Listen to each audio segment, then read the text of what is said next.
Listeners we've had this year. What number show is this? Yeah, 4, 5? This is number 5. Okay. Well, folks, I want to thank you for being here. I'm Tim Davis. My co-host Brock Beerman's not here tonight. Had some conflicts, couldn't make it for this one, which is okay. He's a diehard Iowa State fan, so this was hard for him to kind of be here. So you Hawks can relate. You understand how that goes, but. Before we get going here, I gotta give some thanks to some folks. The people that bought the tables here, the Benton family, the Petersen family, General Insurance, Carroll Chiropractic, 2020 Eye Care. They are our autograph sponsors, which is a really big deal, so we really appreciate you guys. Also, a shout out to the Foundry Distilling Company.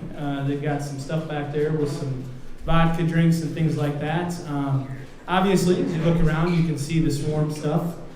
Exile, we'll get to this guy here in just a little bit. But before we kind of get going here, I thought about this a little bit, and we're going to start it off a little bit differently than we have. We're not really a talk show because we're not live on the air right now. So this will be posted later on the network here in the next 2 or 3 days. But after, for a couple days here, I've kind of had this on my heart a little bit, but we're all aware with what happened on Thursday with our neighbors over there in Perry.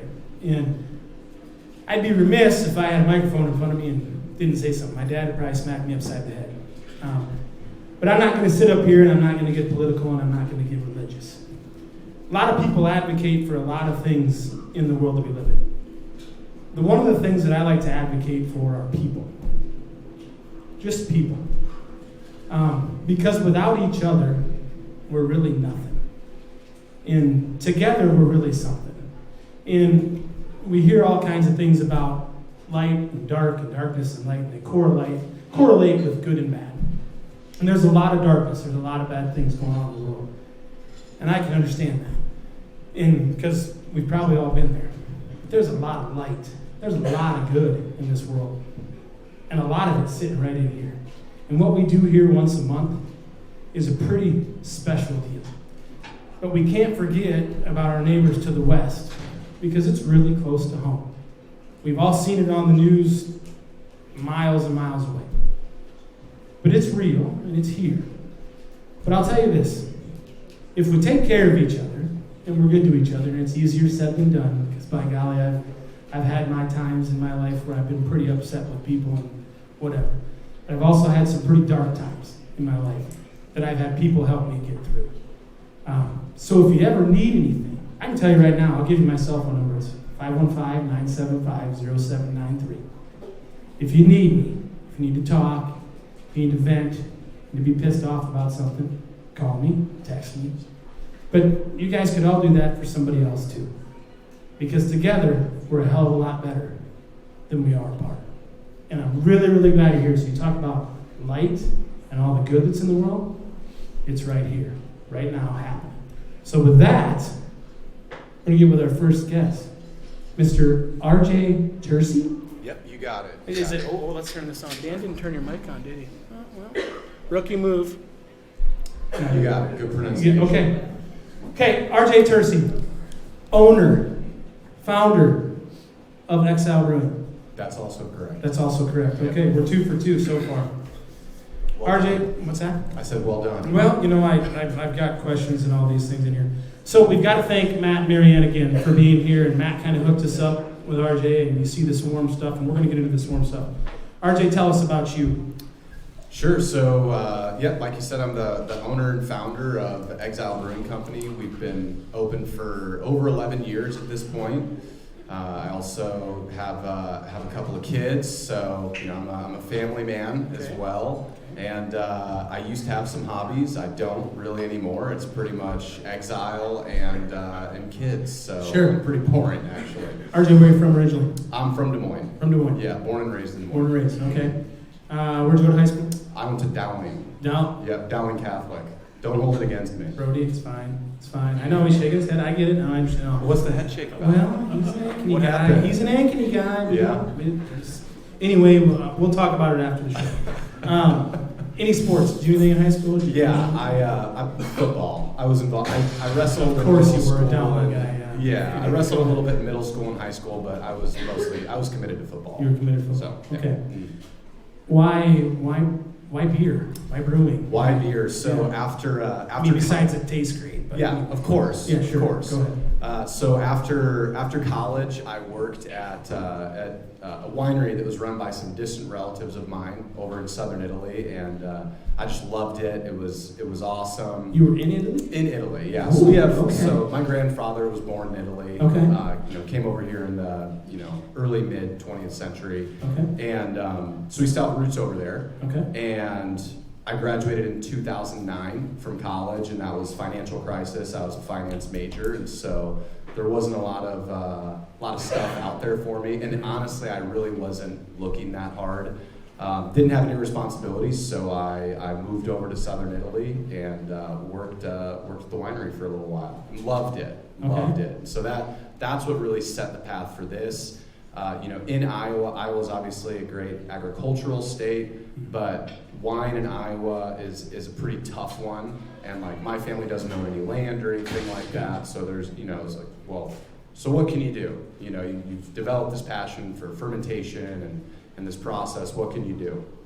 And in 2010, craft beer was booming across the country, and it might be hard to believe, but there was not a lot of it here in Iowa. Like there was pretty minimal. You could probably count the breweries on your hand that existed in Iowa, and in Des Moines specifically. I think there were 2 brew pubs, and so my family and I saw an opportunity and got into it. It's awesome. So, as I'm reading down the list of questions here, we'll go. So, Exile started it. When you started it, it wasn't what it is now. Obviously. No. So, how did you get there? So you get there one step at a time, right? So when we opened Exile, there was a lot that went into the planning and the construction and all of that. And one of the things that we did in the opening process was we met with this guy, Herb, who was the owner at La Quercia. So La Quercia, they make like world-class prosciutto, like fantastic product. And we went and toured his facility and talked to them just because we wanted to talk to another entrepreneur, a guy that went out on a limb. And one of the things that he said to us was like, well, when I opened, I was already in over my head. So it didn't really matter if I was in 6 inches over my head or 10 feet over my head. Like we went. You were over your head. I went in a little bit over my head, but I was able to grow into it. So we didn't start small at Exile. And like looking back on it now, I still can't believe that my dad, my parents were down for this. I really can't, because like we signed on the line at the bank. My parents were, they were in their late 40s. They had a successful career at a restaurant in Des Moines, and I was 25 years old when we opened. That a 25-year-old brain can't really comprehend what that means, but like I get it now, looking back on it. Right. That's a substantial risk. Huge risk. Yeah. Huge leap risk. of faith. Yeah, we'll put a positive leap of faith. Yeah, big leap of faith. So we did start pretty big. We grew into it, grew quickly in 2012 to 2015. Things just started going, and so we kind of continued, doubling down, growing, built onto the building, bought equipment, packaging, all of that stuff, and you just learn that stuff along the way. There weren't a lot of experts in the state at that time that could be like, hey, here's how you run a successful bottling line, here's how you run a successful canning line, those type of things. So it's just a big learning process all along the way. So for the older folks in the crowd, and I'm going to date myself, so like I always think, when I think of bottling or something like that, I think of that opening, I think it's the opening credits of Laverne and Shirley. Yeah, of course. Yeah, that's Laverne and Shirley, right? They were doing the bottling and stuff, yeah. So is it similar to that? But it's exactly like that. Okay, that's what I thought. Thank you. That's a great answer. So how do you stay, we'll pat you on the back. How do you stay the premier brewing company? For sure, Central Iowa. Yeah. But how do you do it? How do How do you stay there? Well, I think that you do things like what we did with Swarm this last year. Okay. You innovate, you take opportunities. When the pitchers are coming, you swing at them. You have to. See, RJ, beautiful thing with the baseball theme. Yeah, exactly. Man. We're all in. Yeah, you don't always connect. Okay. We've missed on a lot of things that we've tried on, but like we continue to try new opportunities, to take on new opportunities, and we're always going to do that. And so I think that that's how you stay in the front of everybody's mind by doing that. We're going to touch on the Swarm thing here in a second, but from a brewing standpoint or a brewery, is there one that you kind of have on a pedestal that you look at and like that's kind of who we are modeled after, or you just because you always got to have somebody like, hey, that's the pinnacle. For sure, yeah. I mean, in the early days, I think it was mostly New Glarus Brewing Company. I mean, there's such high quality beer. They stayed in Wisconsin. They were very Wisconsin centric, and that's how we modeled our brand to begin with. But the beer industry, the craft beer industry, is very, very different now, and so it's hard to say who we're modeled off of now because at this point, we're 11 years old, so.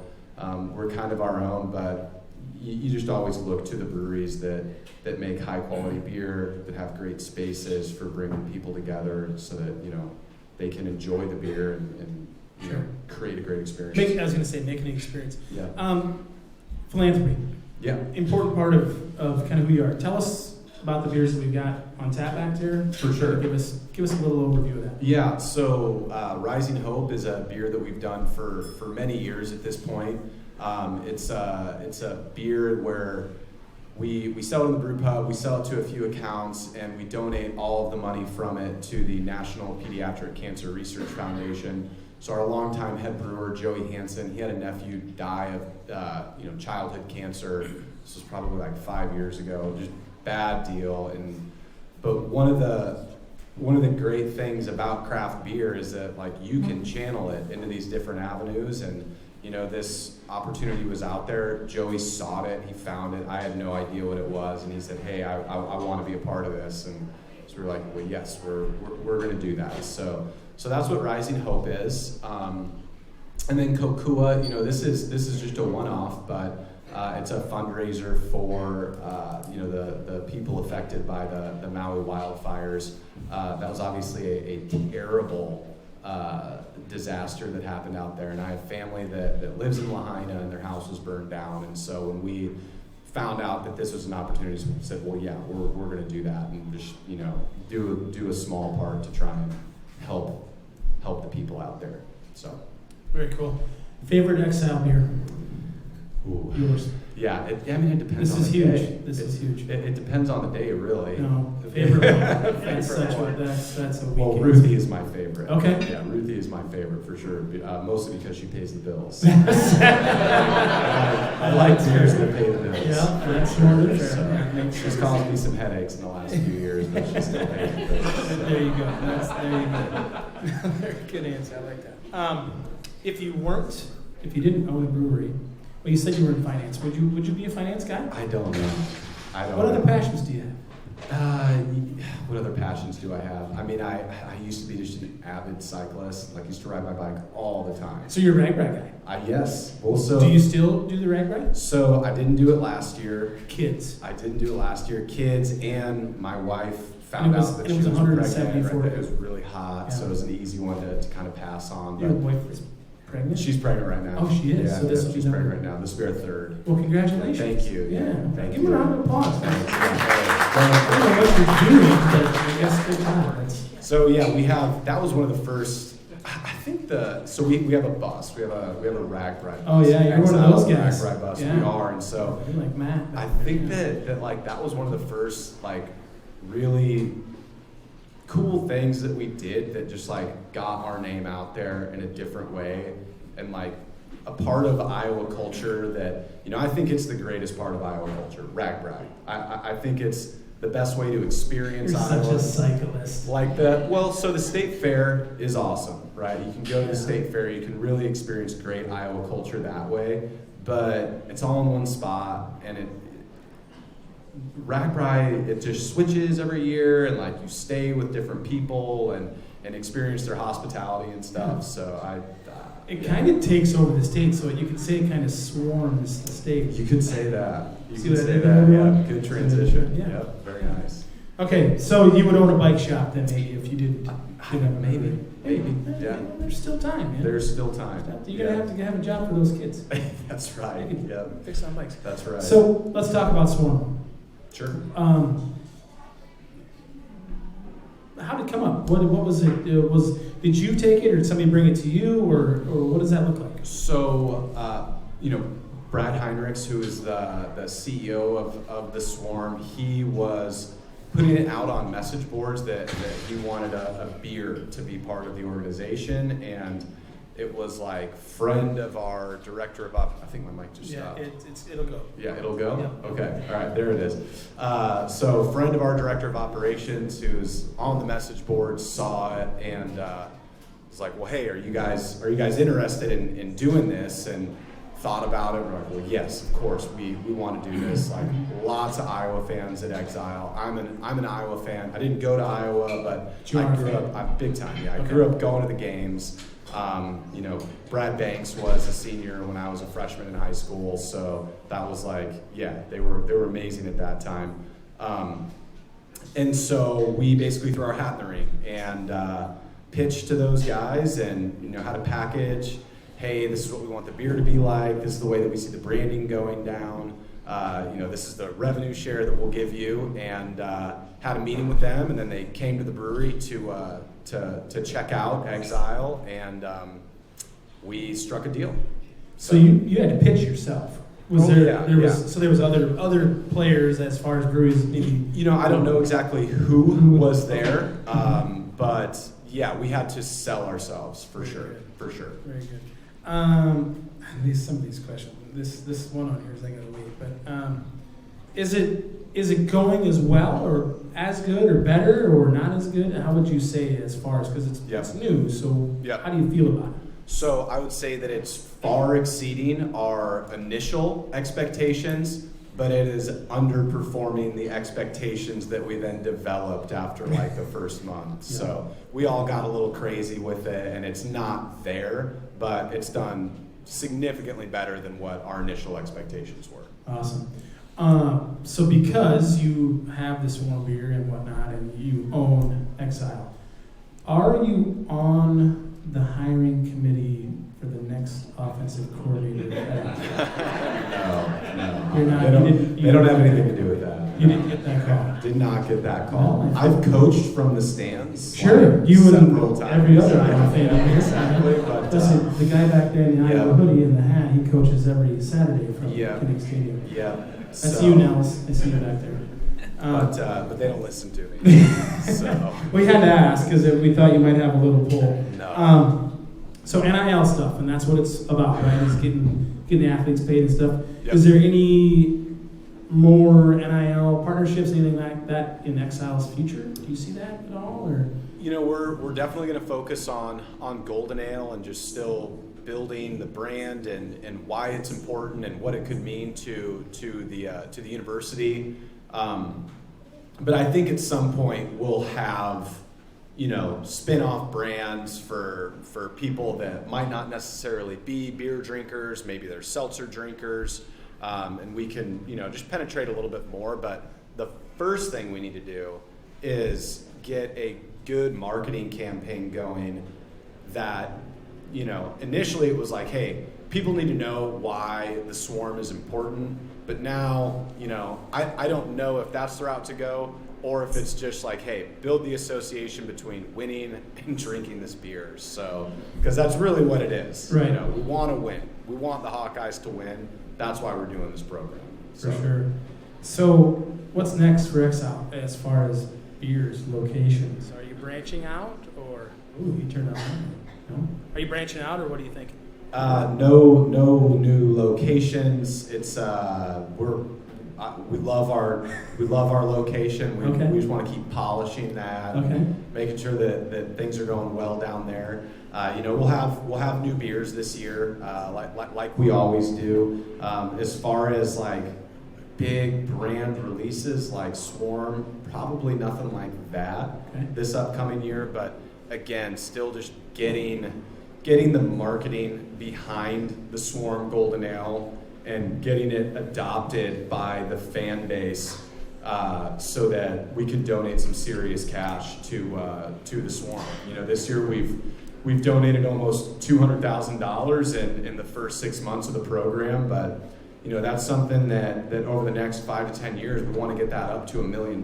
So it can happen. You know, there's tens of thousands of people that go to those games that are Iowa fans that drink beer. They just need to drink this beer, and then we will get there. Right. So. You gotta. So you say that. How do you keep the act sharp? How do you keep Exile where it is?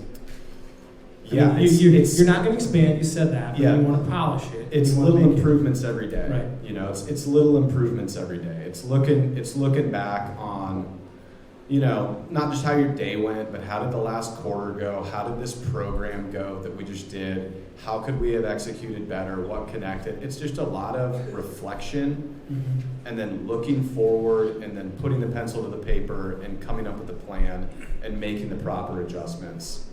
All right. So it's those little things. The word I love you said in there was reflection, because I want you to reflect back and what would you tell 2009 RJ Tursi? What would you tell him? What would RJ Tursi today tell 2009 RJ Tursi? Get ready to work. Get ready to work. Get ready to work, yeah. And don't put the crown on the building. So, that's a joke. That's more of a joke. Okay. But, just get ready to work and be careful with your investments. Be careful in what you invest in. We talking money or we talking people? Both. What's more important? Well, I mean, the money buys your equipment, but people have to run it. You know, like you have none of this. So one of the misconceptions that I had when we opened Exile was like, okay, we're buying this equipment, and the equipment is going to work properly when it gets here. Misconception. We have never. I don't think we've ever bought a piece of equipment at Exile that you just turned it on and it was like, boom, this thing is humming right now. Like, you always have to dial it in.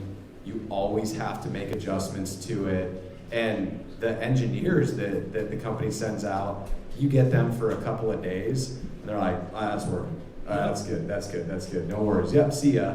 And then you're left with it, you know? And so that was something that was really surprising to me. And I mean, I had no clue how to operate these pieces of equipment, really how they fundamentally worked. You know, I didn't grow up on a farm. I didn't really know, like, bearings, clutches, things like that, you know. We're very mechanically inclined. No, not at all. I mean, you spent the summer in a vineyard for exactly. Yeah. So it was just like, well, you know, you're learning this, or you're not making beer. Right on. So, yeah. Do you have any new brewers, anybody that reaches out to you and asks for your opinion on things as far as maybe trying to get their own self started? Yeah, you know, that used to happen a lot more often. Okay. Since 2020, there hasn't really been a lot of that. Like, I don't know if there has been a lot of breweries opening up recently. The industry is far more challenging at this point, than it was in 2012, 2015, 2018. There's a lot of different players in the industry. The industry, you know, craft beer is not growing right now. You have a lot of craft beer drinkers that are kind of sunsetting in their beer career. Sure. You know, boomers. There's a lot of boomers that drink a lot of craft beer, right? And they're getting a little older. Maybe they're not drinking as much. And the new generation of drinkers that are coming up, there's number one, there's not nearly as many of them. Like, there's just such a smaller amount of them. And then they're not, you know, some of them are drinking beer, but not all of them are. So there's a lot of demographic challenges out there right now. So, okay. Yeah. That's all good knowledge. I didn't know anything about that. So that's. Oh yeah. How often do you look at those stats? I mean, Is it all daily, the time. weekly? I mean, monthly? You just hear about them just in like the Okay. news sources Yeah. that you subscribe to or whatever, and yeah, you're hearing about that all the time. So it's like there's there's a labor shortage, right? There's a Yeah. labor shortage, not enough people to work, blah blah blah. That's all, not all, but a huge part of that is this demographic issue that we're experiencing right now with so many people retiring, and there's just not a lot of people coming to backfill that. So Right. that manifests in different ways, and one of the ways it manifests is craft beer right now is not growing. Not really. Yeah, not growing. But you guys still have some of the best craft beer and all that. Well, of course. If not the best. I mean, the fact that industry isn't growing says nothing about us, and it certainly doesn't affect how we approach making our beer. You still make the same beer. Yes, still make the same beer, still constantly work to improve the quality. Kaizen. Well, it kind of sounds like you know what you're doing, RJ. I don't know, but it just seems like you kind of got a good Fooled thing ya. going, and Fooled it's you made the right decision. It's amazing, and for some of you out there, maybe some of the husbands won't like to hear this, but it sounds like you get a little wine and just good ideas start happening. I mean, that is true. That is true. That is There true. you go. It just kind of gets your Yeah. creative juices flowing. That's the other piece of this equation is like right now it's January, right? So this Yeah. dry January Yeah. thing is like becoming a bigger deal. And like we make a non-alcoholic beer, but there is this new temperance movement thing that is happening that is trying to demonize alcohol across the board. Sure. But Yeah. I mean, beer improves your life. Beer improves your life. No one's a brewer. Yeah, exactly. That's I'm just telling you. That's the prototypical. Yeah. Well, that's what I saw something on the internet the other day. It said something about like with golf or something, and it says that golf doesn't help or beer doesn't help your golf game, and then the guy said, well, neither does water. Right. And I thought, well, I can understand that. Like that's something they can. I Yeah, can but understand. it So. will improve the experience Sure. that you have on Sure. the golf course. Sure. It's like For you don't sure. have to. You don't have to. Yeah. You have to drink beer to have a good time, but you also don't have to wear shoes to run. But it just helps the whole process. Right. Yeah, I get Exactly. it. We're on the same page. Okay. Exactly. All right, RJ. Really good answers. You've done a bang up job so far. But the pressure is here with our last question. It's the two truths and a lie. Yeah. It's what we do here at the Flyby. It was the first show we did with Dr. Trimble. She was here. Was kind of our back to school, and she's actually in the audience tonight. And she's a new resident of Huxley. She got moved into her house, so we're glad about that. But we decided to do the two truths and a lie because it's like an icebreaker for the students and the teachers at school. So, two truths and a lie. You just got to give us three things. Two of them are true, one of them's a lie, and then we'll ask the audience what they think. Okay.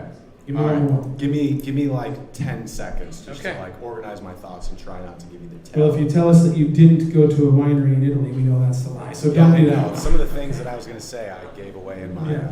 in my talk here. So, okay. Exile is the only business that I've ever owned.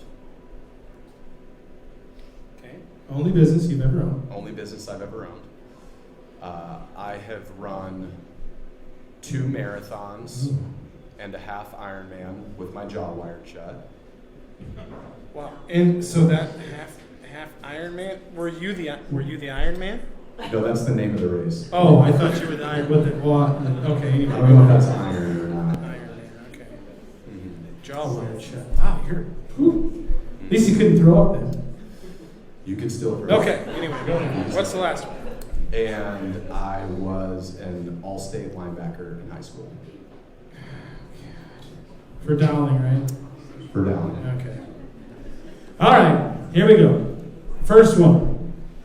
Exile is the only business he's ever owned. Raise your hand if you think that is true. It's the only one he's ever owned. Okay? Well, okay. Or I guess sorry, I messed that up. Let's do it again. Raise your hand if you think that's the lie. Okay. We've got a lot of people think that's the lie. Okay. Raise your hand if you think that he did not run 2 marathons or the half of an Ironman with his jaw wired shut. Think that's the lie? I think that's you. One sense. All state linebacker, you think that's the lie? I'm gonna raise my hand on that one. that too. No offense, RJ. You're small. Which one's the lie, RJ? The Allstate line. Yeah, okay. But wait, we're not done yet. So what other business outside of Exile? Well, no, that was the truth. Oh, that was the truth. That was the That's truth. the only one you bought. Yeah. Okay, sorry. Then what about the two? You ran a half of an Ironman? A half Ironman with my jaw wired. Why? Yeah. I was committed to it, and I broke my jaw on my last training ride. So you fell off your bike? Fell off my bike. You broke your jaw. Broke my jaw. So you landed face first. Face. My front teeth are Are fake. well, they're not fake. They're just like reconstructed. No kidding. I used to have perfect teeth. Now they're all jacked up. Well, they look pretty good. Thanks, appreciate Well, that. you literally did a half of an Ironman. God bless you, man. Thanks. That's awesome. Appreciate that. Yeah, thanks. That's insane. Well, folks, are you sticking around earlier? You gotta bust out, or are you sticking around? No, I'll stick around for a little bit. Okay, so you stick around, listen to the guys talk, and Sure. if anybody's got any questions on Swarm, you're the guy. Sure. Okay. No problem. Guys, give it up for RJ Tursi, owner of Exile. Thanks a lot. All right, guys, we'll give you about 2 or 3 minutes. You want to get up, use the restroom, get a drink, and then we'll bring the fellas up here, the Hawkeye. You got a good voice. And they're so quiet.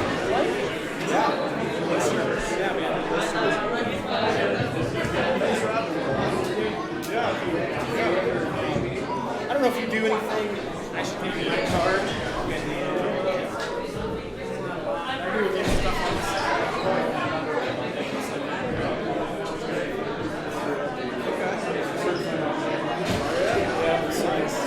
How do you get that? So I went to school up in Mason City. It's weird. I actually sucked.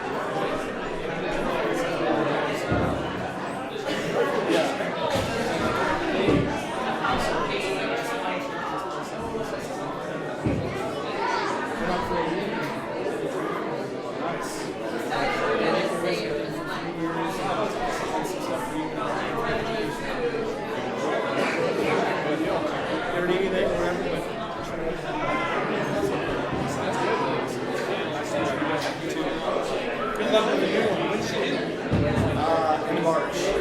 Second boy. We have a little princess daughter, and this will be our second boy. So. How old are your children? My daughter's gonna be 4.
Hi, guys, if you want to find your seats, that'd be great.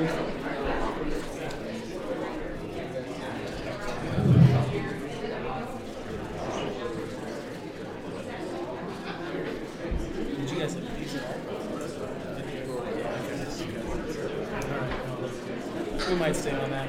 We'll see. All right, guys. Hopefully you got your potty break taken, got yourself a libation, and now we're kind of here for the main event, I guess you could say. Just a warm round of applause for a couple of local guys here. One actually from Huxley, Mr. Sam Petersen, and his teammate for the Hawkeyes, Brody Brecht. Give these guys a big round of applause. Well, we appreciate you being here, fellas. I know you're on Christmas break and you're itching to get back to school, right? And this is where you guys just nod and say, academics, you got to get all your schoolwork done. We got a lot of small people in this room, so, okay. Which you are. So when do you guys start class again? We'll start the 15th. 15th, okay. So you guys got like kind of another week, but you got to get back over there and get yourself, okay. All right, Sam, you go first. Tell us about yourself. Obviously, we know where you're from and everything, but growing up, sports you played, anything else you kind of want to share? Yeah, just we grew up here. I was born in Ankeny actually, but we moved here when I was like 3. Played all 3 sports through high school, basketball and football. Loved them all. Just the group of friends I was around. I think I didn't play basketball my sophomore year, and my group of friends just basically forced me back into it. I'm happy they did. But yeah, just athletic family. We grew up competing in a lot of things. And just was always around a ball. I think my first word was ball, actually, is what they say. I don't know if that's actually true, but it's what they say. And got fortunate enough to continue playing ball in college. Also, my last name is spelled with an E. I noticed that directly right away, and I know it annoys my S-E-N. We're a work in progress, Sam. We're a work in progress. That's Dan Ixler's the executive producer. Dan Ixler, the executive producer. Anyway, we're throwing him directly under the bus. Directly under the bus. He's the one that reached out to Sam. But anyway, okay, give that microphone to Brody. Yeah, so I'm Brody. I'm from Ankeny, so just about 15, 20 minutes away. So we know where Ankeny is. Sam made the right decision by coming to Huxley. But anyway, go ahead. Yeah, but like Sam, I played basketball, baseball, and football my whole life. Stopped playing basketball my freshman year of high school. Just kind of wanted to focus on baseball and football. But yeah, I love playing those growing up. A lot of fun. All the travel ball tournaments. Kind of, my highlights. Playing hotel tag and all that stuff is fun. So some of my best memories are young playing travel ball. But like Sam said too, blessed to have the opportunity to play. Past high school and come to a great university like Iowa and had a great past couple of years. We're really looking forward. This upcoming year should be good. Keep that mic, Brody, because I want to go in. You mentioned multiple sports, and in the world that we live in now, it's like, man, you gotta just play baseball 365 days a year. You gotta play basketball 365 days a year. That's not the case.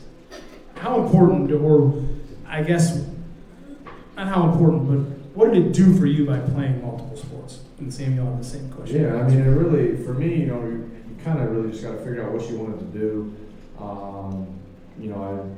I played baseball and football, my whole life, and so, and basketball as well. Like, I kind of figured out, what maybe, I was, going to be better at. If I never played, baseball growing up, if I never played football growing up, even I never stuck with it, I could have been throwing, a future away. So just being able to play them as long as I could, really just gave me clarity on what I wanted to do, in college in the future, and really just keeps you busy. Honestly, it was one season to the next, and I loved it. I love competing, I love playing. So just being able to do it year round was just a dream come true. And they just kind of correlate. You don't want to just train all football because you're not going to hit some of the muscle groups that you would necessarily baseball or something. So. They help, track, playing, I played outfield in high school as well, so tracking a fly ball and tracking a football, they kind of went hand in hand. So I really think it benefits you. Honestly, a lot of coaches nowadays, they really want, 2-3 sport guys, in high school. They want a guy that's, not strictly focused on one, with that background. Especially football linemen, wrestling backgrounds, you know, if you're a lineman. So I think, you know, just play as many as you can for as long as you want, you know, help you know, with clarity, what you want to do, what you're good at, and whatnot. So, yeah, I think it benefited me. I think it's a very good thing to, you know, play a lot. So. Same question for you, Sam. Yeah, I disagree with that. Yeah, just playing it, you work out the different muscle groups. Just like, I remember I played a little bit of basketball over break. Hopefully Ricardo is not watching this. But, you know, I work out, and I was so sore the next day. Just the different muscle group things, and I was out of shape.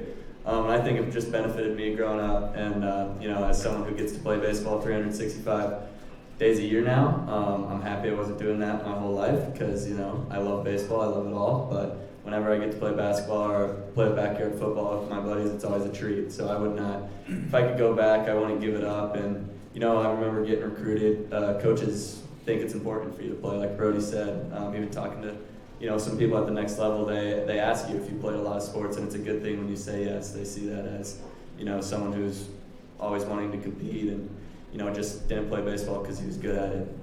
He just likes playing games. So I think it's really important for all the young kids and Ballard Bombers out here to continue playing all the sports.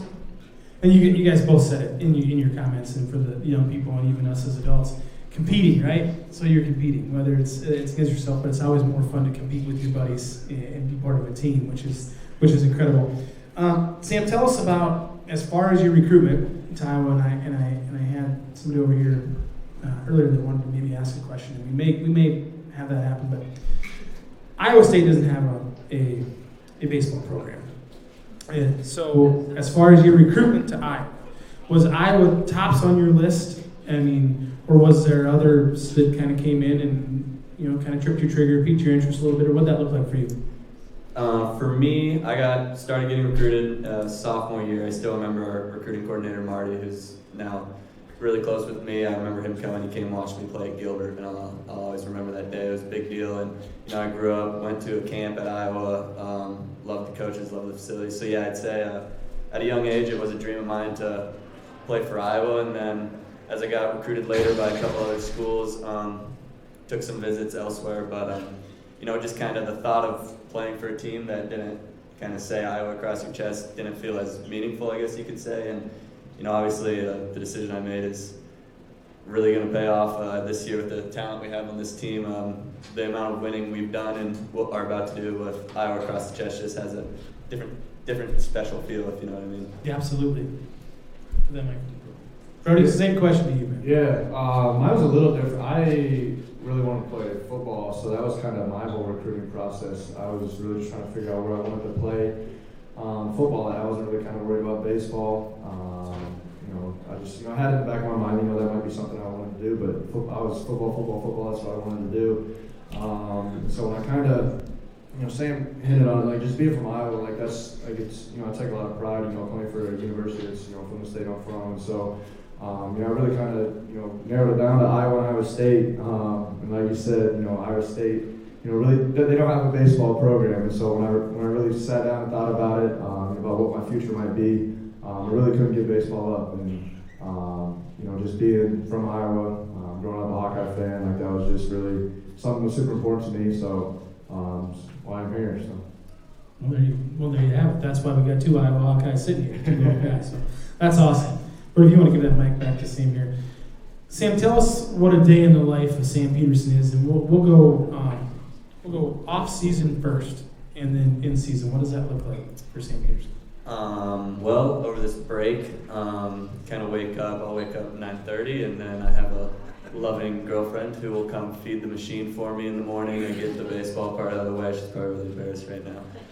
But she feeds the machine for me, and, you know, hit first, work out after, and then I guess from there it's around noon, and it's kind of different every day. It's a nice part about this break, you get to catch up with some people, you know, I don't get to see a lot, and so that's the nice part about this break. And then in the season, we practice 1 to 5:30ish, and then we lift 4 days a week for an hour after that. So we kind of got to structure our class schedule in the morning. So fit your classes in 8:30 to noonish, get a quick meal in, and then go to practice. And then, you know, if we're lifting that day, we get home 6:37 and rest up for the next day, I guess. Yeah. Brody, give us the same thing, Brody. What does it look like for you? Yeah, I mean, are you so- sleeping until 9:30 as well? I mean, if you're later, that's fine, but that's like half the day's been slept away.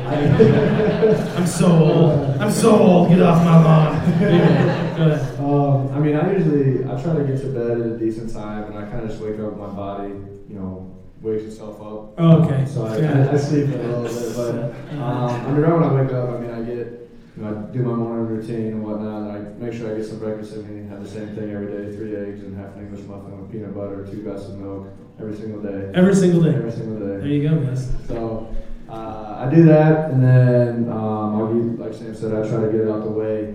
So I'll go to the facility, roll out, stretch, do all that stuff, get my, throwing in, my workload, make sure I'm, doing as many throws as I need to, and then, do the lift for that day. And that's kind of out of season. I mean, like you said, we're back home right now, so it's, the rest of the day, afternoon, evening, it's kind of, hanging out with friends you haven't seen in a while, or, doing whatever. So that's out of season. In season, like you said, a lot of us got class in the morning because we're an afternoon, outfit. So we'll do, practice in the afternoon, and then, like you said, it's a long day. He has it a lot worse than I do. They got to do hitting, fielding, everything. I get my throws in, do some fielding. You're a pitcher. Yeah. Yeah, so being a PO is nice. So he's got a lot more like drills and stuff he's got to do. I just get my throw on fielding and I'm out of there. But yeah. Summer league stuff.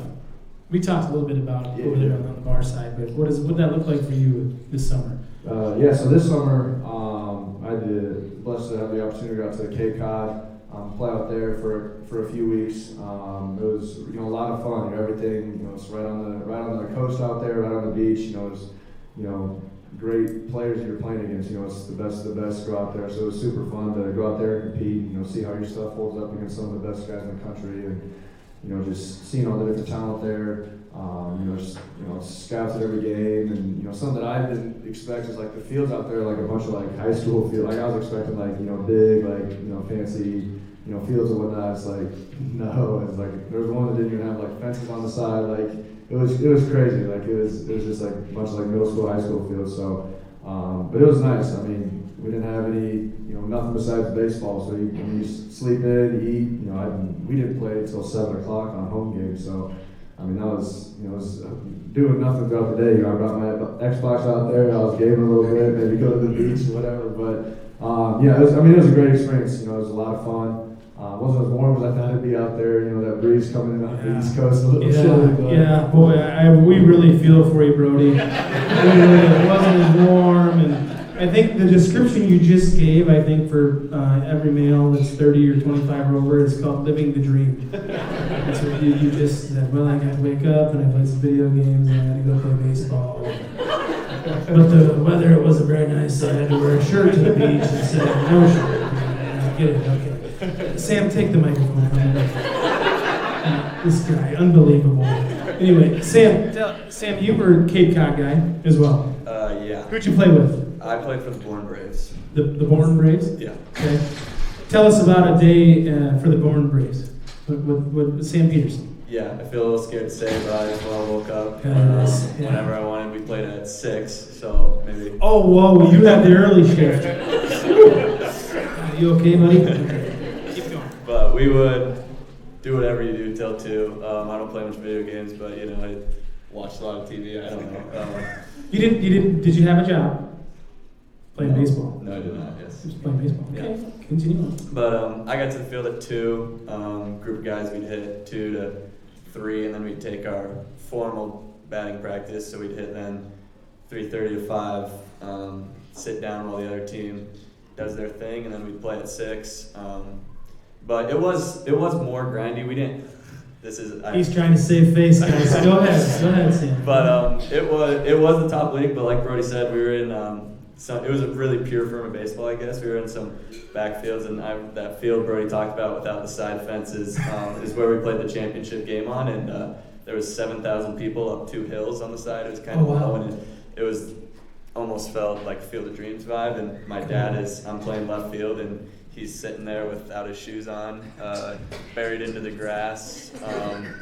No fence between. Yeah, just living the dream, weren't you? No fence between me and him, and I don't know. It was just really pure Awesome. form baseball out there. So that was gonna be my next. I was kind of leading into that question. So you just played left field? Did they play anywhere else out there? Did they kind of experiment with you at all, or what does that look like? Yeah, I'll bounce around center field, left field. Okay. But the game I was talking about was playing left Yeah, field. left field. But they just wherever they kind of and basically it's there for you to play the Cape Cod League is, but it's there for you to get coaching, right, and basically improve your skills. Is that kind of what it's like? Yeah, our hitting coach was Jared Salta. I don't know, Salta Demakia. He's Jared Saltamaki. yeah, Boston Red Sox, and I remember we toured Fenway, and his bat's hanging in the Hall of Fame area, and so that was pretty cool, just being able to talk to him about what his like. He was a first round draft pick at high school, so he could definitely give a lot of knowledge. Yeah, crisp $2 bill for anyone that can spell the last name Saltamaki.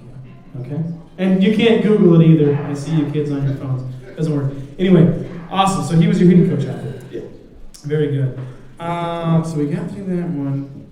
Sam, I'm going to ask you this one first because you got the microphone in your hand. It's easier that way. NIL, transfer portal. It's all come about in the last 18 months where it's really blown up. How has it? What have you seen? How has it? I mean, has it changed for you personally, and then just the landscape? What does that look like?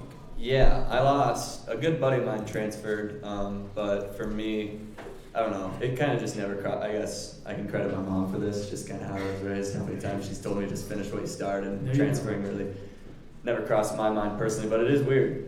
Like the teams you play, it's like, who are these guys? And when we play Maryland, if we play Maryland this year, it'll be playing somebody who I roomed with on the road last year. So like it's weird that way for sure without the sit out and the NIL, so it is different. Hasn't affected me all that close to home, but it is different, I'd say. Yeah. Yeah. I mean, NIL, yes. I mean, it's the new landscape of college athletics. Not necessarily on the baseball side of things, but football. I mean, there's guys transferring just to get $1 million or whatever. If you're a highly touted quarterback, so. I mean, it's part of the game now. I mean, that's, we got the Swarm, Golden Ale, we got, all that stuff. That's part of it, We want, Iowa, they want to take care of their athletes, and all that stuff. But, yeah, I mean, it's definitely, like Sam said, transferring was never crossed my mind. How he was raised, I was raised the same way, finish what you started, loyalty. So it never crossed my mind, but, it's definitely part of the game now, and it's a wild world out there for sure. Like you said, there's guys, we'll be playing. There's with 5 new starters. We'll be playing. Nebraska or Maryland's coach left. Go to Bama. All the guys are going with him. With all this money and the SEC money versus the Big Ten and all this stuff is we don't got to get into all of it. But it's real, right? It's a real thing. It's part of it. So, what do you think? It's good or bad? I think it's for college sports. I think it has its pros and its cons. Such a good. Politically correct answer. I think it's great for the athletes. They're the ones generating the money. People are coming to see them play and whatnot. But then you have the recruiting side of it, where it's like we'll give you this versus what they're giving you. So I think it has its pros and cons. But a lot of sports people now are saying it's more like a professional realm now with the money that people are getting offering, and they got these choices where they want to play and whatnot. So. Yeah, I think it's got its highs and lows, but you guys, you mentioned football and you talked about, and I guess I've got to ask the question because nobody else will, and I have the microphone in front of me. But did anyone ever approach you, Brody? Baseball player, throws it pretty hard, big tall guy, stand in the pocket. Did anybody ever ask you to play quarterback at I heard. Too soon, or I'm sorry. Did I not read the room correctly? I feel like it's an Iowa Swamp. I've heard it before. I can throw it far, but okay. I honestly can't throw it far very good. I throw it like a baseball. I was going to say you couldn't throw it accurate. That's not one of the prereqs. But anyway, give that microphone back to Sam, please, before I get myself in trouble and we get canceled before we even get started. Anyway, this is one that Dan wrote the question here. Sam, favorite coach growing up, and who was it? And maybe if it was the same, or was there somebody else that kind of inspired you? That, you know, because every little kid, right? I mean, there's 15, 20 of these little guys out here, and they all want to be professional baseball players, or they all want to be professional football players, or some of them will want to host a monthly talk show at Flight Bar and Grill. But anyway, you guys can do that. There's still hope for all of you. But anyway, favorite coach growing up, and did they inspire you? I guess my coaches growing up, I remember my mom was my t-ball and slow pitch, whatever, little league coach, and then my dad coached the travel league team. So that's a tough one to pick between. I'm not going to make the pick, Sam. I'm not going to do it to you, because I know you got some home-cooked meals. This is until the break, so I don't want to burn that bridge. But, you know, I just, love of the game starts there with your parents, and they supported me. They obviously they knew I loved playing, and just loved being around it, and I was fortunate enough just to be in such a good family. And you know, I come back home and my dad, I can't believe he can still throw it to me. It's not always the best. He has his good days, he has his bad days for sure. But he comes home, throws BP, and he'll play catch me for a little bit. He has his little softball mitt because his hand hurts all of a sudden now. So but you know, it's just reminds me every time I come home play catch with him. It's just love the game thing, and it's just kind of how I was raised. So very good. Brody, same question. If there was somebody inspired you, favorite coach, and if they, or was even somebody that inspired you? Yeah. My best friend, his dad, Jeff Bauer, he was my coach, from 5 to my senior year, because he joined the football staff after too. But he was our youth show coach growing up, and it was just those memories, and being just so close with their family as well. It was just awesome to play for him and play with my best friends. But he ran it like a MLB. It was disciplined. It was he wasn't coaching like we were 8 years old. It was your MLB players. You were getting after it, right? It was a direction, and you were to take it. Exactly. But honestly, it instilled discipline in me at a young age, and it still helps me to this day. So, just for how long he was my coach, it really means a lot. Awesome. We give that back to Sammy. All right, Sam. So, biggest piece of advice. Like I said, we've got a lot of little guys out here, and we've got a lot of little guys out here. A piece of advice that if you could give these little guys that are sitting out here, and some of them came to camp, and you've taught the baseball club, you've stopped, and you've been gracious with your time from everything that I've heard. First time I met Sam was tonight. I met his mom and dad multiple times, but what's the advice you would give these guys? Yeah. What would you tell them, and just say, hey, this is whatever? I guess just learn to love it. I guess playing with your buddies. If you're gonna play this game for as long as you dream of playing, you better love it. So just kind of soak it in at the level you're in now. Don't try to, think like I gotta do this and do that to get to the next level. Just continue on your path, enjoy it with your buddies, and you'll improve, and hopefully improve enough to get to the level you want to go to. But it starts with the love of the game, I'd say. What's right now? We've got 7-year-olds and 10-year-olds and 12-year-olds and 13-year-olds and 15-year-olds in here and 17-year-olds. What can they do right now? What can they do?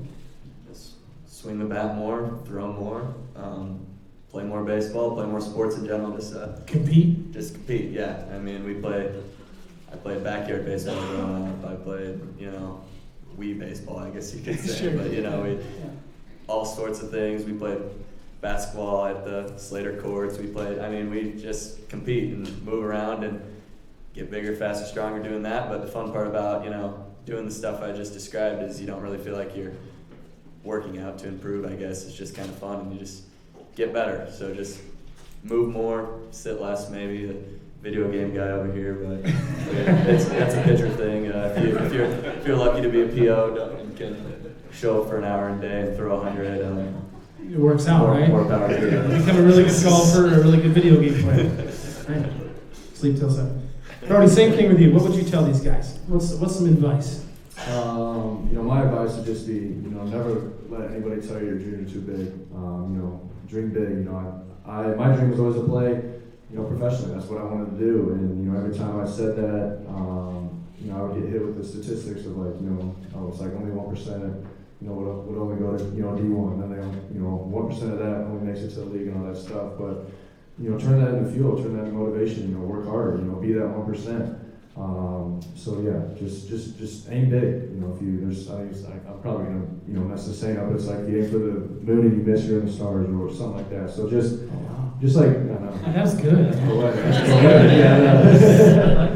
Yeah, but I mean, just aim. I mean, dream big. Don't sell yourself short. If that's what you want to do, make it happen. Work hard. Put in the work and do what you can.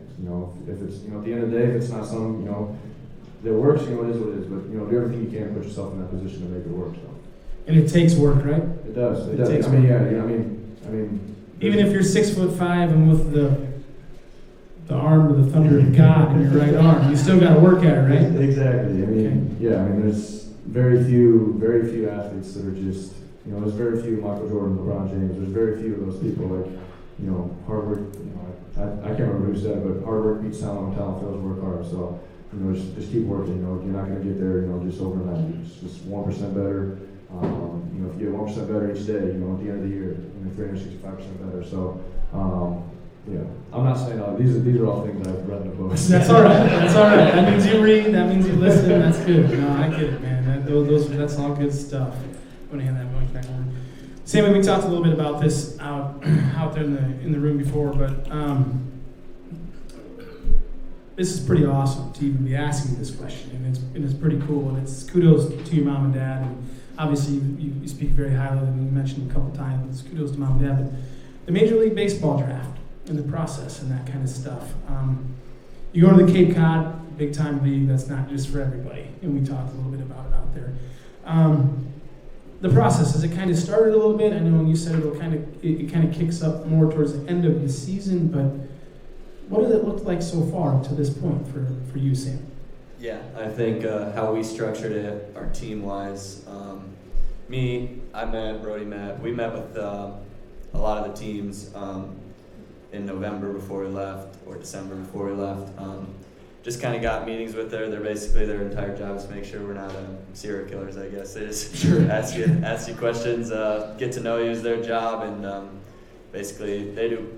It feels like a job interview, like a background check almost, and that's just talk to you, get to know you. But the bottom line is, if you play well, you get drafted, and if you don't get drafted. So, a big part for us is to obviously with the team we have play well and do a lot of winning, and then hopefully we're fortunate to be two big pieces of that puzzle for our team this year. And I'd say if we win, there's good odds we're in a good situation to continue on our dreams. And this may be too soon, but projection-wise, do they have any projections for you?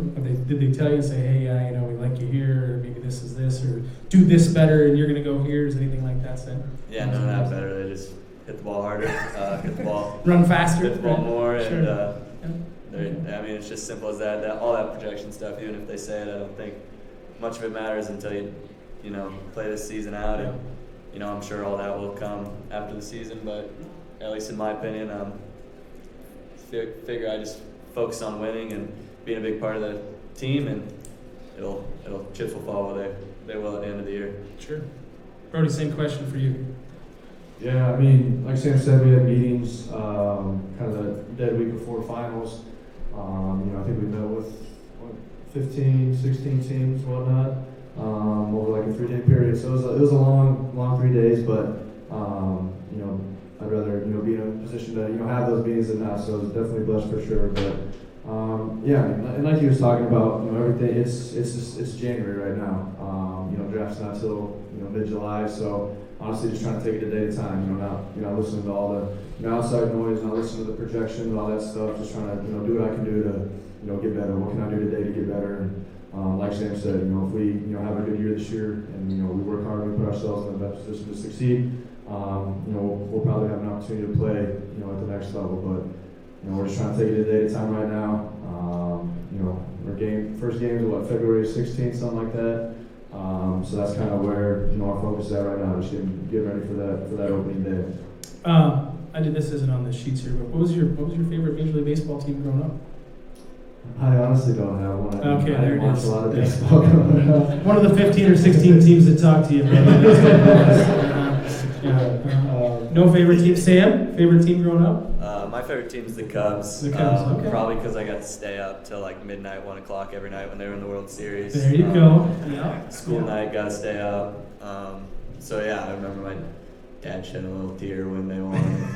It was just. He was not the only Cubs fan. Yeah. I guarantee you. The Cubs fans that are in the room. No, that's awesome. Okay. Yeah, that's a hard question for you guys, right? Because you're in, and we talked a little bit about earlier before we got on air. Just the goal is Big Ten champs.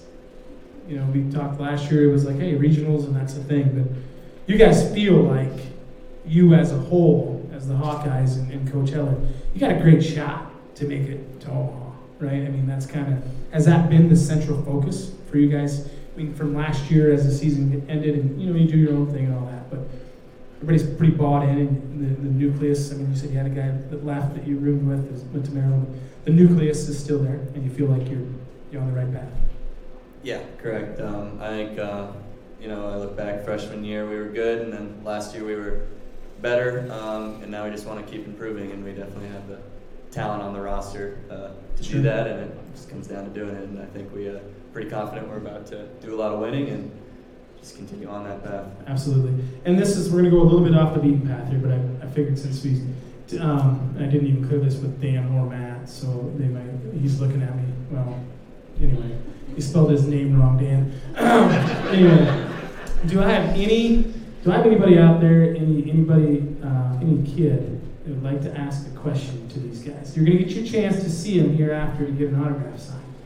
But if there's a question that you would like to ask these guys, two guys that are Iowa Hawkeyes, might be Major League Baseball players. I read a stat the other day. It was like, in the history of baseball, there's been like just under 27,000 guys that have ever played Major League Baseball. That would fill up not even 1/3 of Jack Trice Stadium. That's pretty wild to think about. In the whole world, in the whole lifetime of baseball, there's only been a little under 27,000 guys that have ever played Major League Baseball. So, you guys, anybody got anything back there? You guys are going to go, oh man, I was going to ask him. I know what's going to happen at school tomorrow. You're like, oh, I was going to ask him. Anybody got anything? What do you got back there? What's your favorite color? What's your favorite color? My favorite color is blue. Brody? My favorite color is black. Black. I'm a single guy. Black and gold, right? Yeah, because that's it. You can't mess up black. I'm like you, Brody. It's like, hey, you can go with everything until when you get a little older, it gets a little more slimming. It really helps. Favorite NBA team? Favorite NBA team? Wherever LeBron's at, man. Oh, no. He's the GOAT. Okay. Well, that's why I went to Ankeny. I guess I'd stick in Chicago and go with actually, I don't have one, but if I had to pick one, either the Bulls or the T-Wolves. Bulls or the T-Wolves. Okay. All right. Ezra, what do you got for me? How many home runs have you had? How many home runs have you had?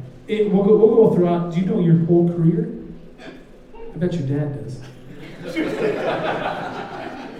11 last year, I think 6 this freshman year. So how many? 9? 15? 15? It'd be 17. 17? I'm not good at math. 17? You got 17 home runs in college. How many did you hit in high school? I don't know. I think I hit, 11 my senior year. Okay. So. All right. Brody, did you ever hit any home runs? You're a pitcher. Can you even hit? Yeah. Well, they actually first recruited me. If I wasn't playing football, I would have done too. Okay. All right. But no, I think I hit. See, that's what every pitcher says. When they're out on the golf course on the back nine. I think I hit a 9 in my high school career. Okay. Wow. That's pretty good. My driving the gap. You just run pretty fast. There you go. Brady, what do you got, bud? What's your favorite NFL team? Favorite NFL team, Brody? I might be considered a bandwagon, but I'm a Lions fan right now just because I played with Jack and Sam at Iowa, so I'm Okay. really rooting for them. Jack Campbell and Sam Laporte. Yeah, so that makes sense. Rooting for them. So. We'd love to have those guys on the show. If you can hook that up. No, I'm not kidding. We'll talk later. Anyway. Sammy, favorite NFL team? Tough year, but I'm a Minnesota Viking fan. Oh, yeah. Yeah, this guy's giving you the golf clap, but I don't know if that was that sympathy or what. A man back there with your hand up. What do you got for me? Right. Brody, what's your favorite pitch type? Like curveball? My favorite pitch. Yeah, what's your favorite pitch to throw? My favorite's my slider. That's what I like. It's my kind of go-to pitch when I need a pitch. So. Is that your strikeout pitch, or is that's like your That's my strikeout. that's your strikeout pitch? Are you throwing it for a strike, or are you throwing that thing in the dirt? Well, it depends on the count. Oh. If it's 1-2-0-2, yeah. try It's to chase it. he ain't gonna hit that. It's I off the hope table. not. Anybody else? Those are good questions, guys. I knew as soon as we got one to open the floodgates. Anybody else? Those are all good questions. There's no such thing as a bad question. Okay, I got one for both of you. Sam, you're facing Brody. You're in the box. He's on the bump. What's happening? What are we doing? We've had a few of these. You before. okay? Well, Brody, you give me your take, and then we'll let Sam. He has me on the most recent one. Okay. I still don't know how he hit it. It was 1-2. Slider? No, it was 1-2, 98 on the corner, and he hits it over the right field fence. Oh, he went Yabo on you. Okay. That was the last time, but I struck him out a couple times. Okay. Yeah, no. Let's just focus on the last one. Okay. Yeah. You know, I'm gonna ride that horse until we get back in the, and I gotta face him in an indoor cage. 100%, right? And 1 out of 3 gets you in the Hall of Fame of baseball. That means you're hitting Correct. 333. I think I struck out more than twice though. Well, we're not talking about that, Sam. Nobody else. This is your story. We can keep talking all you want. Okay. Go ahead. What's actually crazy though is like a lot of like when we do like our fall scrimmages and like in the cages, like I mean our hitters like hit us the best just because they see us like all the time. Like I mean we'll have like freshmen getting hits on it just because they're that rep, they see the pitches a lot. Because other teams only face them once a year usually. So, but yeah, it's crazy how like that kind of works. Like they just get like especially like Cade Moss's parents are here, our catcher. So he catches, me every time, and he knows how all my pitches are. So he honestly hits me pretty good. He knows exactly how it's moving. So He's like in your brain. exactly. I'm Right. like, how do you know? But yeah, no, it's crazy how it works. But. Brody, stay on that. Pitcher-catcher relationship. He's your guy. Yeah. That's it, right? Yeah. If you're on the bump, unless something, but he's your guy. Yeah, no. I mean, Kay's my guy. I mean, he went to Johnson, and they ended our season 3. They've got a good program down there. Yeah. So I knew of him in high school and whatnot, and then my freshman year at Iowa, he transferred there from Kirkwood. So he was kind of we kind of started getting that connection going. He was my bullpen catcher. When I would get going in, and he would always go in when I would go in too. So I don't know if the coaches picked up on it or whatnot, but that's my guy. And then that freshman year summer, we played summer ball. Out in Clinton, he caught me every time I pitched out there, so we just kind of continue to have that relationship and build on it. And last year, he does. Kay's he's a great catcher. I think he gets overlooked a lot, but we wouldn't be the team we are. I certainly wouldn't be the pitcher I am if I didn't have Kay back there, blocking all my balls and all that. And he's just a very good catcher, but even better person. So Very good. Sam, take that mic back. Sam, Brody talked about what he asked Rex. What are some of the things like as far as rituals or superstitions that maybe Sam Petersen has? I'm not as much of a superstitious guy. When I was trying to put on weight, I actually ate myself out of eggs. I'd have 4 to 6 eggs every morning. It's like a mortgage payment now. Yeah. Yeah. So, and then, I kind of ate myself out of those. Now it takes a lot, but I'm getting back into eggs. But you know what I mean? It just went through a little time I couldn't look at them. But ritual-wise, I just wake up, drink my coffee, go down to the hotel, eat what looks good, and head to the field, I guess. God bless you and your metabolism, man. I'm so lucky. All right, this was not on but it's going to be a similar question for both of you. We're going to fast forward, right? And we're going to do some really big brain thinking here. And Brody talked about having big dreams. We're in late June, and we're over in Omaha, okay? And we just won on the Tuesday night, okay? Most outstanding player. You'd be the most outstanding pitcher, we'll say, of the College World Series. You get the microphone in front of you. Who are you thinking? What are you saying? Man, I know. I told you. This is why they pay me the big bucks. This is just big stuff. I don't know. Just thank the parents, the coaching staff.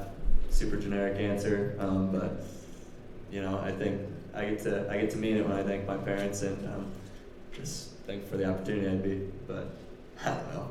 It's a hard question, Yeah, right? it is. Because it's fun. Is it fun to think about? Yeah, it is. Hopefully, I'd be so juiced up on emotion, something better would come out of me. Sure. But Sure. Absolutely. Brody, you just struck the last guy out. Hit a slide piece at 87 in the dirt. Your boy got it. Threw him out at first. It was a little anticlimactic, but most outstanding pitcher of the College World Series. Who do you think? What are you saying? First person I'm thinking is God. It's the biggest part of who I am. So just being in an opportunity to, have the opportunity to be in that position is, something awesome. So, couldn't be able to do it without him. So that's the first, person I think. And then after that, my parents, countless hours, they, travel, all the, amounts of money, they put in, travel ball and, flying out to see me and all the tournaments, doing the team and stuff. So, the next one, and then, it's teammates and coaches. We're a team, we win together, we lose together. So he's not, Sam isn't just my teammate, he's my brother for life. So, it runs a lot deeper. That's another reason why I love sports. Is you really do make, bonds that last a lifetime. So, it's another reason to, play all the, sports you want. You meet people, you make connections. You may, run into somebody 20 years, down the road or whatnot. So, we're kind of getting a little deep there, but. Yeah, no, that's okay. Last thing, well, a couple more things here, but how many people in this room watch The Outer Banks? Or have seen The Outer Banks? Okay. Great show on Netflix. If you have not seen it, you need to see it. Because when you watch it, you will actually see John B. over here, Brody Brecht, and his sidekick JJ. These guys look like a couple of folks from the islands. I mean, these guys are spitting images. I mean, I got a girl and she's like, I think that's John B.'s stunt double. And then one of the girls said, I'm like, yeah, I think it I might have be. countless stories of like it's. How are things with Kelsey Ballerini? Oh, that's not true. Oh, yeah. Okay. No, but there's been multiple times, people, say, does anyone ever tell you look like John B? I'm like, yeah. But it's so when it came out in high school, it was kind of came out. I think it was during COVID or something. Yeah, I think it was. When we came back to school, everybody was like, John B. And then the funniest one was when I reported for fall camp for football my freshman year. I walked in the receiver room, and then Charlie Jones, he was right there, and he goes, John B. Yes. And it stuck. That was my nickname. Was everybody called me, but yeah, it's That's wild. awesome. That's all. I had to say it because I'm like, man, these guys, this is creepy. It's awesome. So we went to Yeah. when we made the Citrus Bowl my freshman year. We were down in Orlando, and we went to a Orlando Magic game, and Chase Stokes was actually at the game. And we were trying to scream at him to get a picture, but he was too. Oh, you guys couldn't get a picture together? No, we tried. He's gonna be calling you for pictures. He was with what's his name? Have you guys seen what's the newest one? Season 4? That's not out yet. I think I've seen season season 3. Yeah, Yeah, so it was a weird. So it's the one that. This is funny that we're having this conversation, but go on. Yeah, it was the one that what's it? It's Topper. They were together, so I was like, that's a little awkward, but. Okay. Oh, who? Topper, the one that. The crazy. I was pissed off. Yeah. Okay. No, that's okay. That's great. Anyway, give Sam the mic back. Now this is the most important part of the evening. 2 truths and a lie. Sam, what are they? Give me 3 things. all right, 2 truths and a lie. I'll start with. Just that. don't tell us what it is. Just give us 3 things, and you got to tell us which one's a lie. Okay, start with. Jeez, I messed it up earlier. You about messed that whole thing up. Go ahead. I'll start with. I can juggle, You can juggle. and I have taken a trip outside of this country. And Where? More specific. Spain. Okay. In Spain. And I've skydived. Ooh, he skydived. Okay. Of those 3, do we think that juggle is the lie? Okay. Do we think that been to Spain is the lie? I know. Okay. I'm glad his parents aren't voting here. Thank you guys. I appreciate that. You'd be giveaway. Did he skydive? Do you think that's the lie? I don't know if Coach Heller would like that very much. Which one's the lie, Sammy?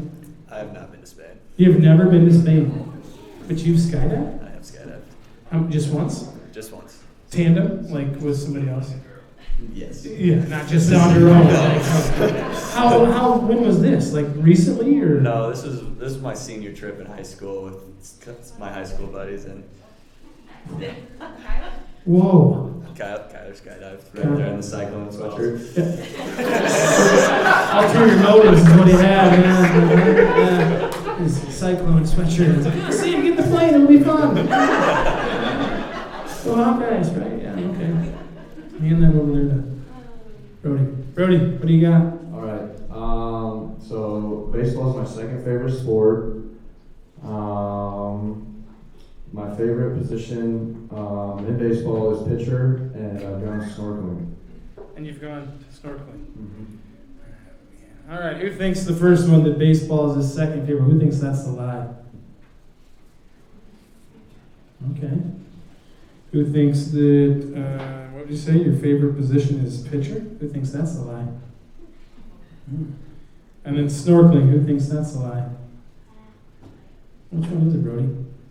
What's the lie? Center field is my favorite position. Oh, man, so he's living vicariously through Sammy when he's out there in center field, right? Yeah.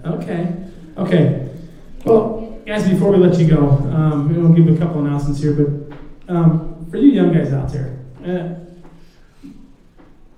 if you notice, both of these guys thank their parents for how much they've done for them, how much they've meant to them, they've taken them everywhere, all the things. So all you little people out there, remember that, because there's a really good, strong foundation. Both of these guys talked about it, and it's very important. I'm guessing Kate's folks here would probably say the same thing. But it's also really important to play with your teammates and do all this stuff. But guys, don't forget that when mom and dad are shuttling you to and from practice, and every other weekend they're on the road and doing something in their way, and they miss some things that maybe they would rather be at. But they would probably be no other place than be watching your games, just like your parents didn't want to be any other place besides watching your games. You guys were terrific. Brody, you got something? I was just gonna say, you don't realize it when you guys are your age or even in high school.